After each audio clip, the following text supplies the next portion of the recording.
स्वागत है। आज हम अकाउंटिंग की दुनिया में गोता लगाएंगे, लेकिन घबराइए नहीं, हम इसे बहुत आसान बनाने वाले हैं। हाँ बिल्कुल। चलिए इसे एक उदाहरण से समझते हैं। मान लीजिए हम और आप मिलकर एक छोटी सी शानदार कॉफी शॉप खोलते हैं, अच्छा आइडिया है। ना? तो हम एक बहुत महंगी चमचमाती इटालियन एस्प्रेसो मशीन खरीदते हैं और साथ ही हम रोजाना इस्तेमाल के लिए कॉफी बीन्स, दूध और चीनी भी खरीदते हैं। हाँ जी। अब सवाल यह है, क्या इन दोनों खर्चों को, मशीन और दूध, हम अपने हिसाब किताब में एक ही तरह से दिखाएंगे? और यही आज की हमारी चर्चा का सबसे जरूरी सवाल है। आज हम इसी फर्क को समझेंगे, जिसे अकाउंटिंग की भाषा में कैपिटल एक्सपेंडिचर और रेवेन्यू एक्सपेंडिचर कहते हैं। अच्छा। और फिर हम ये भी देखेंगे कि हमारी वो महंगी एस्प्रेसो मशीन, जो हमारा एसेट है, समय के साथ अपनी वैल्यू कैसे खोती है। यहीं से जुड़ता है डिप्रिसिएशन का कॉन्सेप्ट। बिल्कुल। हमारे पास कुछ बेहतरीन सोर्स मटेरियल हैं जो इन मुश्किल लगने वाले कॉन्सेप्ट्स को बहुत आसान बना देते हैं। ये किसी भी इंसान के लिए जरूरी है जो समझना चाहता है कि एक बिजनेस असल में काम कैसे करता है। तो चलिए अपनी कॉफी शॉप के हिसाब किताब को समझते हैं। जरूर।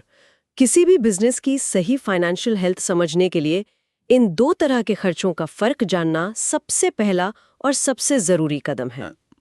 यही फर्क तय करता है कि आपकी कॉफी शॉप उस साल असल में कितना प्रॉफिट कमा रही है। तो मेरा पहला सवाल यही है कि इन्हें अलग-अलग दिखाने की जरूरत ही क्यों है? आखिर खर्चा तो खर्चा है। बहुत अच्छा सवाल है। जब साल के अंत में हम अपना हिसाब किताब बनाते हैं, मतलब प्रॉफिट एंड लॉस अकाउंट और बैलेंस शीट, हाँ, तो हमें यह तय करना पड़ता है कि कौन सा खर्चा उसी साल के प्रॉफिट को कम करेगा और कौन सा खर्चा कंपनी की संपत्ति के तौर पे दिखाया जाएगा। ओके। और इसे तय करने के दो मुख्य आधार हैं। और वो क्या है? पहला है खर्चे का नेचर। क्या ये खर्चा बार बार होता है, जैसे दूध या कॉफी बीन्स खरीदना? रिकरिंग। हाँ, रिकरिंग। या ये कभी कभार होने वाला बड़ा खर्चा है, जैसे एस्प्रेसो मशीन खरीदना? Non recurring.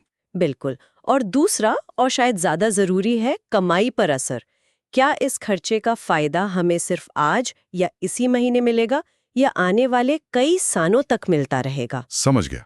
तो हमारी एस्प्रेसो मशीन, जो एक कैपिटल एक्सपेंडिचर है, वो नॉन रिकरिंग है। हम रोज रोज तो मशीन नहीं खरीदेंगे। सही। और उसका फायदा हमें सालों तक मिलेगा, क्योंकि हम उसी से कॉफी बनाकर बेचेंगे और कमाएंगे। एग्जैक्टली। कैपिटल एक्सपेंडिचर वो पैसा है जो आप किसी लॉन्ग टर्म एसेट को खरीदने, बनाने या उसकी क्षमता बढ़ाने पर खर्च करते हैं। ये फिजिकल एसेट्स जैसे हमारी मशीन और दुकान का फर्नीचर। और नॉन फिजिकल एसेट्स भी। हाँ, और नॉन फिजिकल एसेट्स जैसे कोई खास कॉफी बनाने का फॉर्मूला या पेटेंट, दोनों पर लागू होता है। अकाउंटिंग के नियम दोनों के लिए बने हैं, पर मूल सिद्धांत एक ही है। और सबसे दिलचस्प बात, इसे उसी साल का खर्चा नहीं माना जाता। सही कहा।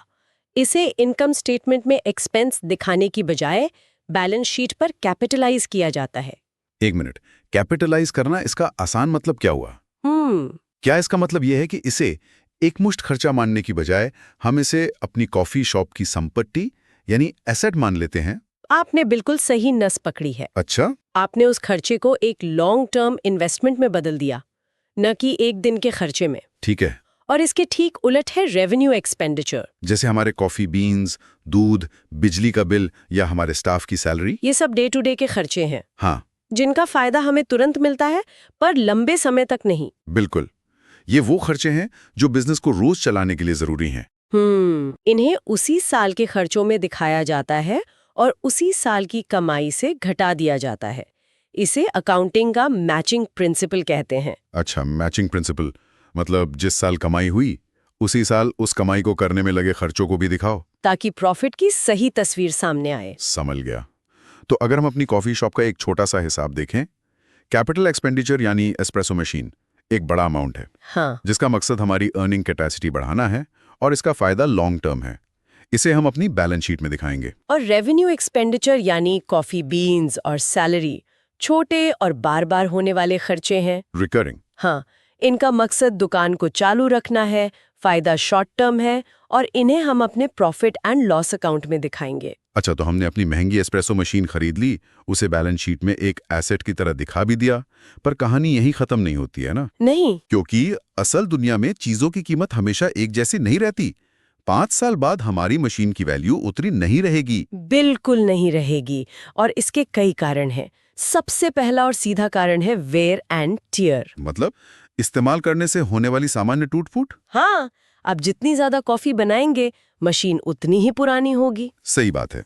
और क्या कारण है? दूसरा कारण है एफ्लक्स ऑफ टाइम। अगर आप मशीन को इस्तेमाल न भी करें तो भी सिर्फ वक्त बीतने के साथ उसकी ऑपरेटिंग कैपेबिलिटी कम हो सकती है, पुर्जे पुराने हो सकते हैं। और तीसरा जो आज की दुनिया में बहुत अहम है वो है ऑब्सोलेसेंस। मतलब टेक्नोलॉजी का पुराना हो जाना। हाँ, शायद 5 साल बाद बाजार में ऐसी मशीनें आ जाएं जो आधी बिजली में डबल कॉफी बनाती हों, तब हमारी मशीन आउटडेटेड हो जाएगी। एग्जैक्टली।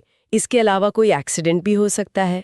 तो बस इन्हीं वजहों से कोई भी एसेट अपनी पूरी यूजफुल लाइफ में धीरे धीरे अपनी कीमत खोता रहता है। और इसी प्रक्रिया को डिप्रिसिएशन कहते हैं। बिल्कुल, इसे आप ऐसे समझिए जैसे किसी मोबाइल फोन की बैटरी। जब नया होता है तो 100% दिखता है। हाँ। हर दिन इस्तेमाल करने पर वो घटता जाता है। बिल्कुल। साल के अंत में फोन वही है, पर उसकी काम करने की क्षमता या वैल्यू कम हो गई है। बिल्कुल। डिप्रिसिएशन वही हिसाब है, बस कंपनी के एसेट्स के लिए। लेकिन एक मिनट, क्या हर एसेट की वैल्यू कम होती है? मैंने सुना है कि जमीन यानी लैंड के साथ ऐसा नहीं होता, उसकी कीमत तो अक्सर बढ़ती है। ये एक बहुत जरूरी पॉइंट है। हाँ, लैंड को आमतौर पर एक नॉन डिप्रिशिएबल एसेट माना जाता है। लेकिन इसके भी कुछ अपवाद हैं। जैसे अगर आपने कोई खदान यानी खोरी ली है तो जैसे जैसे आप उसमें से मिनरल्स निकालेंगे उसकी वैल्यू कम होती जाएगी। अच्छा। या अगर जमीन की लागत में उसे भविष्य में खाली करने मतलब डिसमेंटलमेंट का खर्चा शामिल है तो उस खर्चे वाले हिस्से को डिप्रिशिएट किया जाता है। तो ये जो डिप्रिसिएशन है, क्या ये असली कैश का खर्चा है?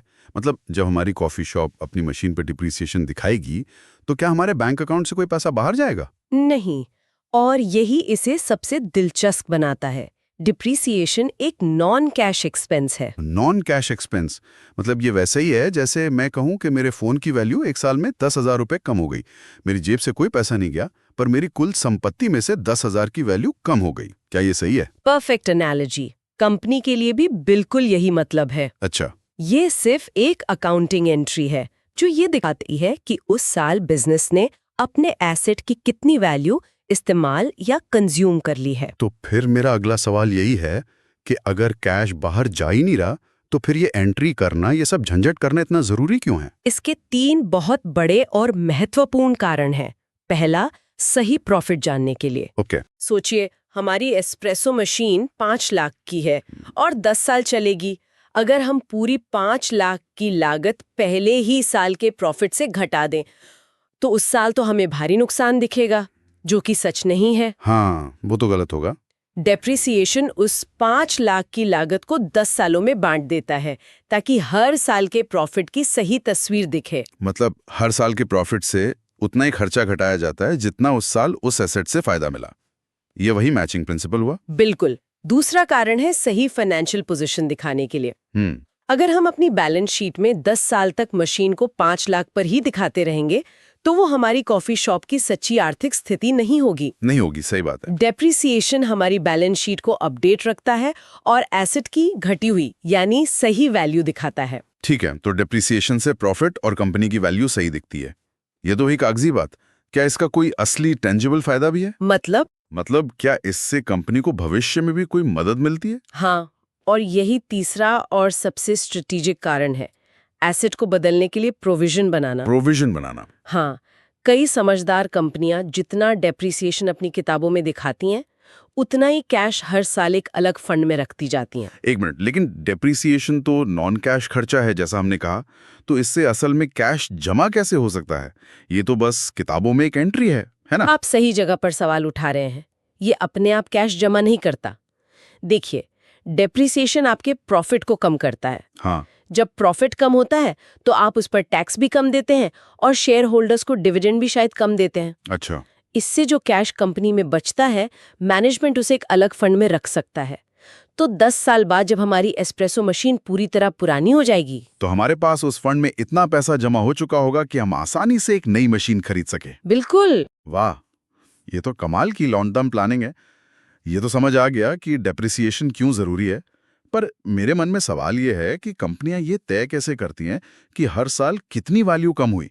क्या इसका कोई अंदाजा होता है या कोई पक्का फॉर्मूला है? बहुत अच्छा सवाल है। इसके लिए बाकायदा मेथड्स है और हर मेथड के पीछे एक अलग सोच है। लेकिन कोई भी मेथड इस्तेमाल करने से पहले हमें 3 चीजें पता होनी चाहिए। क्या है वो 3 चीजें? पहला, कॉस्ट ऑफ एसेट, यानी हमारी मशीन की खरीद कीमत और उसे इंस्टॉल करने में लगे सारे जरूरी खर्चे। ओके। दूसरा, एस्टिमेटेड रेजिडुअल स्क्रैप वैल्यू, यानी 10 साल बाद जब मशीन कबाल में बिकेगी तो अनुमानित कितने पैसे मिलेंगे। और तीसरा है एस्टिमेटेड यूजफुल लाइफ, यानी वो कितने साल तक हमारी कॉफी शॉप के लिए उपयोगी रहेगी। ठीक है, तो चलिए सबसे कॉमन मेथड्स की बात करते हैं। पहला है स्ट्रेट लाइन मेथड, SLM। नाम से तो काफी सीधा साधा लगता है। और ये है भी। इसे फिक्स्ड इंस्टॉलमेंट मेथड भी कहते हैं, क्योंकि इसमें हर साल बराबर अमाउंट का डिप्रिसिएशन चार्ज होता है। अच्छा। इसका फॉर्मूला है कॉस्ट रेजिडुअल वैल्यू को एस्टिमेटेड यूजफुल लाइफ से डिवाइड कर दीजिए। मान लीजिए मशीन की कॉस्ट 2 लाख रुपए है, रेजिडुअल वैल्यू 40,000 रुपए है और यूजफुल लाइफ 8 साल है, तो हर साल का डेप्रिसिएशन होगा 2 लाख रुपए 40,000 डिवाइडेड बाई 8। 1,60,000 को 8 से डिवाइड करेंगे, मतलब 20,000 रुपए। बिल्कुल, हर साल बिना किसी बदलाव के 20,000 रुपए। एकदम सिंपल और प्रिडिक्टेबल। दूसरा मेथड है written down value, WDV method. ये कैसे अलग है? इसे डिमिनिशिंग वैल्यू मेथड भी कहते हैं। इसमें डेप्रिसिएशन एक फिक्स्ड परसेंटेज पे लगता है, लेकिन एसेट की घटी हुई वैल्यू यानी रिटन डाउन वैल्यू पर। अच्छा। इसलिए हर साल डेप्रिसिएशन का अमाउंट कम होता जाता है। तो इसमें शुरू में ज्यादा डिप्रिसिएशन लगता है। हाँ, मान लीजिए मशीन की कॉस्ट 2 लाख रुपए है और डेप्रिसिएशन रेट 10% WDV है। ठीक है। तो पहले साल का डेप्रिसिएशन होगा 2 लाख रुपए का 10% यानी 20,000 रुपए। मशीन की बची हुई वैल्यू 1,80,000 रुपए। ओके। दूसरे साल का डेप्रिसिएशन होगा 1,80,000 का 10% यानी 18,000 रुपए। अब बची हुई वैल्यू 1,62,000 रुपए। और तीसरे साल में 1,62,000 का 10%? यानी 16,200। हाँ, ये तो हर साल घट रहा है। बिल्कुल।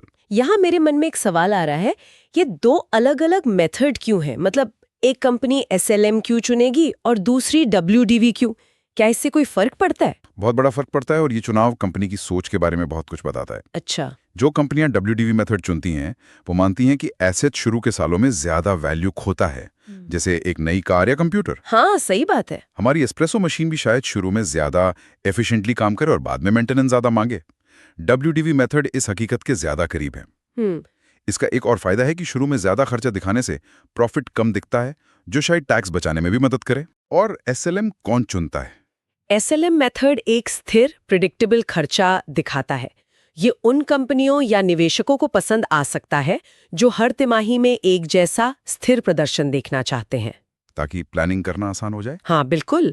तो ये सिर्फ एक कैलकुलेशन का तरीका नहीं, बल्कि एक स्ट्रेटेजिक फैसला है। क्या इन सब के लिए कोई तय नियम है जिन्हें कंपनियों को मानना पड़ता है? ऐसा तो नहीं कि कोई कंपनी जब चाहे अपना मेथड बदल ले? हाँ, बिल्कुल नियम है। भारत में अकाउंटिंग के जो स्टैंडर्ड्स तय किए गए हैं, वो प्रॉपर्टी, प्लांट एंड इक्विपमेंट यानी PPE, हमारी मशीन जैसे एसेट्स। हाँ, उन पर लगने वाले डेप्रिसिएशन के नियम बताते हैं। और वो नियम क्या कहते हैं? कुछ मुख्य बातें हैं। डेप्रिसिएशन का charge statement of profit and loss में दिखना चाहिए। डेप्रिसिएशन तब से लगना शुरू होता है जब एसेट इस्तेमाल के लिए तैयार हो, यानी अवेलेबल फॉर यूज हो। अच्छा, जरूरी नहीं कि इस्तेमाल होना शुरू हो गया हो। नहीं। और हर कंपनी को साल के अंत में अपने एसेट की यूजफुल लाइफ और रेजिडुअल वैल्यू को दोबारा रिव्यू करना चाहिए।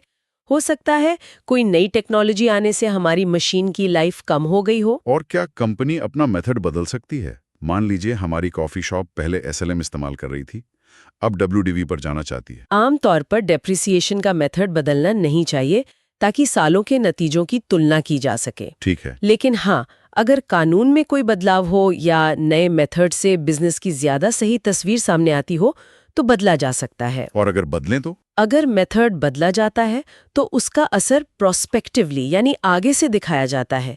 पीछे जाकर पुराने सालों के हिसाब किताब में कोई बदलाव नहीं करते। और भारत में कंपनीज एक्ट का भी इस पर कुछ कहना है? हाँ, कंपनीज एक्ट 2013 के स्केड्यूल 2 में अलग अलग तरह के एसेट्स की एक सामान्य यूजफुल लाइफ बताई गई है।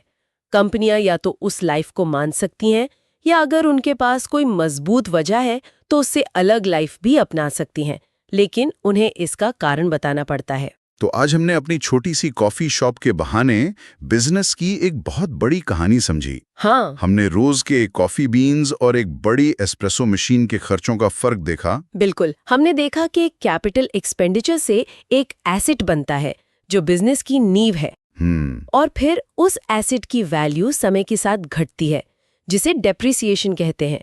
ये सिर्फ एक अकाउंटिंग एंट्री नहीं है, बल्कि इससे कंपनी के सही प्रॉफिट, उसकी सही आर्थिक स्थिति और भविष्य की प्लानिंग का पता चलता है। और SLM या WDV का चुनाव सिर्फ एक गणित नहीं बल्कि एक बिजनेस स्ट्रैटेजी है। सही कहा। आज की इस चर्चा को खत्म करने से पहले सुनने वालों के लिए एक सवाल छोड़ जाते हैं। जरूर। हमने देखा कि कंपनी डेप्रिसिएशन का मेथड चुन सकती है। हाँ, सोचिए, एक कंपनी WDV मेथड चुनती है जिससे शुरू में ज्यादा खर्चा दिखता है और प्रॉफिट कम। दूसरी कंपनी SLM चुनती है जिसे हर साल बराबर खर्चा और शायद शुरू में ज्यादा प्रॉफिट दिखता है। तो एक निवेशक के तौर पर क्या सिर्फ प्रॉफिट का आंकड़ा देखकर फैसला लेना सही होगा, या कंपनी द्वारा चुना गया डेप्रिसिएशन का मेथड भी उसके मैनेजमेंट की सोच, उसकी ईमानदारी और लॉन्ग टर्म स्ट्रैटेजी के बारे में कुछ बताता है? इस पर जरूर सोचिएगा।